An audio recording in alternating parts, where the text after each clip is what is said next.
The Red Sox bullpen, or, really, its lack of fortification this offseason, has garnered plenty of recent attention. President of Baseball Operations Dave Dombrowski has not only downplayed the possibility of a reunion with Craig Kimbrel but also the addition of any notable arm. While Dombrowski has stated that there's no mandate to remain south of the top luxury tax border, it also seems increasingly likely, if not apparent, that that's exactly what the team is planning to do. Most onlookers have at least a cursory awareness of what that entails, but I felt it worth a deeper look to see exactly what the Sox are deeming the theoretical breaking point, if they are indeed set on avoiding that barrier. This isn't necessarily a call for the Red Sox to spend more, to be clear. Boston is poised to carry Major League Baseball's highest payroll for the second consecutive season and stomached the hit when they incurred top-level luxury penalization last year. This offseason, ownership greenlit a $68 expenditure on Nathan Eovaldi and another $6.25 on Steve Pearce. The Sox have hardly refused to spend. Every team, though, has its limit, and at the very least Boston seems close to that point. At present, Roster Resources' Jason Martinez has the Red Sox with a 2019 payroll of $238,373,928. That's how much money they'll pay out to players, those on the roster and those either no longer on the 40-man, Rusney Castillo, or no longer even in the organization, Pablo Sandoval. For the purposes of the luxury tax, labeled as the competitive balance tax in baseball's collective bargaining agreement, however, payroll is calculated by the average annual value of the contracts for which a team is responsible, in addition to a set level of player benefit costs, which include medical costs, moving, travel expenses, etc. Jason has Boston's luxury tax payroll, actual payroll, as termed in the CBA, projected at $241,269,197. Those numbers, both the 2019 payroll and the actual payroll, are estimates and aren't exact, but they're both close approximations that provide a reasonably accurate depiction of what the organization's expenses currently entail.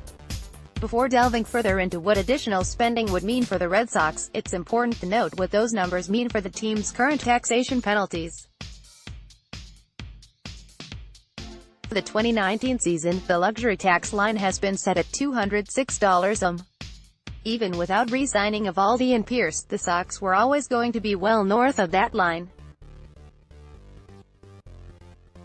The collective bargaining agreement stipulates that a second-time offender, the Red Sox were over the luxury line in 2018 but stayed shy of it in 2017, will pay a 30% tax on the first $20 over the initial luxury line. Teams are subject to an additional 12% tax on the next $20 spent. If a team crosses the luxury limit by more than $40, it will pay an additional 45% tax from that point forward and also see its top pick in the next year's draft dropped by 10 spots. Put otherwise, $206 to $226, 30% tax, a total of $6, $226 to $246, 42% tax, a total of $8.40, $246 million or more, 75% tax and a loss of 10 spots in the following year's draft. Using Jason's figures above, the Red Sox are paying the full $6 of that first level and are $15,269,197 into the second level of tax penalization. That sum is taxed at a 42% rate, meaning the Sox are paying a $6,413,063 tax on it. At present, then, the Red Sox are committed to paying about $12.413 worth of luxury tax penalties. There's a $4,730,803 gap between their current projection and the $246 top luxury line. If they were to, theoretically, add another reliever for $1 less in order to avoid top-level penalization, the Red Sox would be taxed an additional $1,986,937. Of course, that'd leave them unable to make a single in-season addition should the need arise. That, however, is the gripe from many critics. A bullpen headlined by Matt Barnes, Ryan Brazier, Keith Hembree, Brandon Workman, Tyler Thornburg and Brian Johnson seems quite likely to necessitate trade deadline augmentation, and that's before even allowing for the possibility of an injury to a key player that would also require a trade acquisition. It's not only possible that the Red Sox will have crossed the top luxury line by the time the July 31st non-waiver trade deadline has passed, it seems downright likely. Perhaps the plan is to find trade acquisitions whose salaries can be largely paid down by their current team, but doing so would require paying up a greater premium in terms of prospects and thus weaken an already thin farm system. Should paying more in terms of prospects be preferable to lessening the 2020 draft budget? Some might argue that it's preferable to go ahead and commit to taking the draft hit in order to gain the advantages of a bolstered bullpen from the start of the season. After all, the division is hardly a shoo-in and the Sox obviously have designs at chasing an elusive repeat title. But what does that actually mean from a financial standpoint? For the sake of argument, let's take a look at what the Red Sox would have to pay in order to sign Kimbrel at the 4-year, $70 term projected by MLBTR in our top 50 free agent predictions back in November. In trying to peg Kimbrel's eventual contract, Tim Dierkes, Jeff Todd and I all felt that Kimbrel would seek to top Aroldis Chapman's record guarantee, which he reportedly has indeed pursued, but ultimately fall shy and instead, settle for breaking Wade Davis's $17.33 annual salary record for a reliever over a 4-year term. Kimbrel may very well fall shy of our $70 prediction, but he could still set a new AAV standard with a 3-year, $52.50 deal. Even a 1-year deal at the $17.50 level would come with the same CBT hit for 2019. For purposes of this hypothetical, that seems a reasonable figure to work with. If the Sox were to pay Kimbrel a $17.50 annual salary, the first $4,703,803 of that salary would close the gap between Boston's current actual payroll and the $246 threshold. As noted above, that'd come with a $1,986,937 luxury hit coming to a total of $6,690,740. The remaining $12,769,197 would come with a hefty tax of $9,576,898. That's a total of $11.564 just in taxes before considering the money the team would actually owe to Kimbrel himself. Viewed through that lens, Boston would effectively be on the hook for a stunning $29,036,835 in 2019 if they were to sign Kimbrel at the record rate he's quite likely eyeing.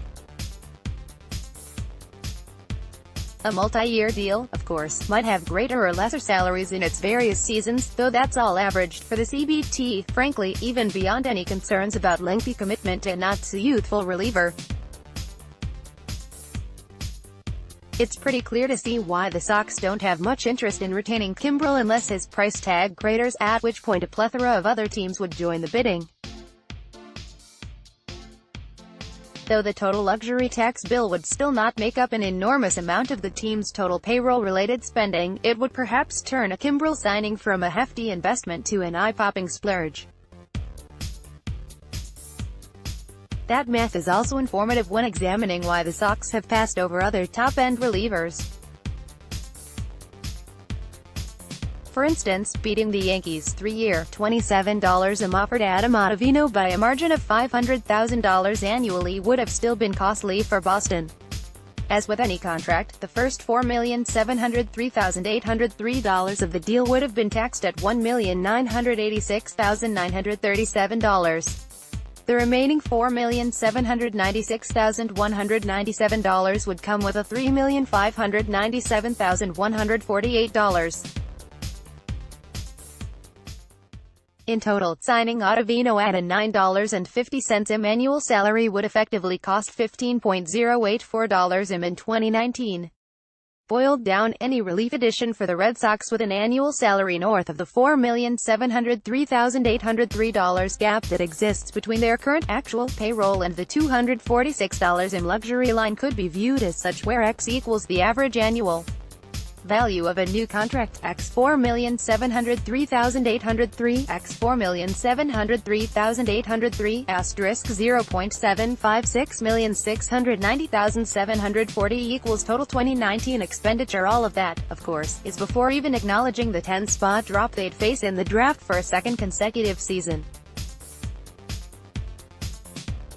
There's no way of knowing precisely how much the Sox would be costing themselves in the 2020 draft, or even how much they stand to lose in the 2019 draft after crossing the top level last year, as 2019 slot values aren't yet known. However, dropping from number 30 in 2018 to number 40, the drop they're facing this year, would have resulted in a loss of $489,500 in the team's draft pool. Draft slot values increase incrementally each season, and the Red Sox exact placement in the draft order obviously can't be known.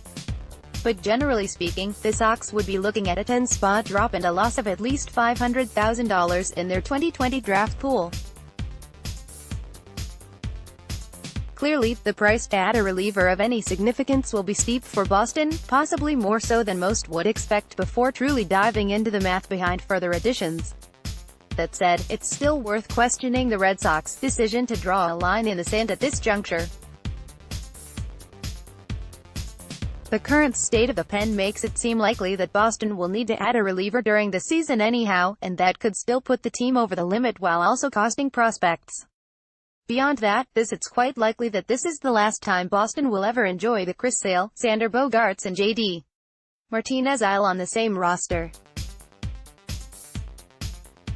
Sale and Bogaerts are free agents after the 2019 season, and Martinez has an opt-out provision that he'll presumably exercise if he produces anywhere near his 2018 levels.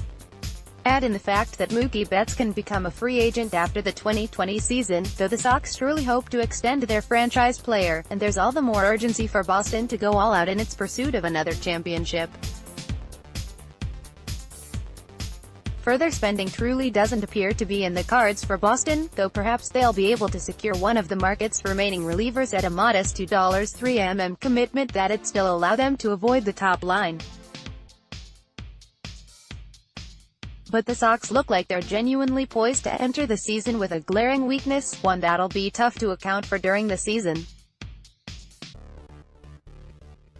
While the staggering level of taxation they'd have had to pay on another notable pen arm or two makes their reluctance understandable, that'll still be a tough sell to fans if the current group of relievers doesn't exceed expectations in dramatic fashion.